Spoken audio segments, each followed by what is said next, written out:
So I was going back through speaking of zero, my profit and loss, I was going back through it and from we started as a company in July, and previously like I was sort of just working on my business as a little bit of a hobby. Like I was consistent-ish, but I say ish because that's sort of how I was.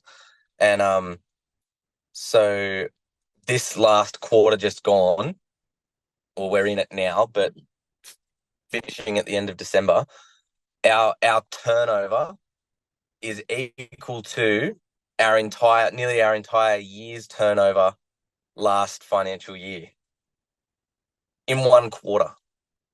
And that's October, November, December. Yeah, yeah. Mainly my consistency and getting hungry to fill my billable hours.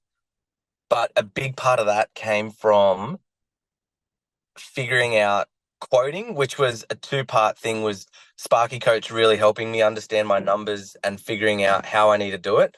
But then it was creating templates and forms in ServiceMate that just streamlined it. Because what was happening was I'd go to build a quote, and every single quote I build, I have to start from scratch. And so there's no real like intellectual saved property. It's just whatever's in my head. And like I can have set hourly rates and set material costs, but what I was finding was my material costs were always changing in ServiceMate because I was changing pricing at the bundles level, not in a job card.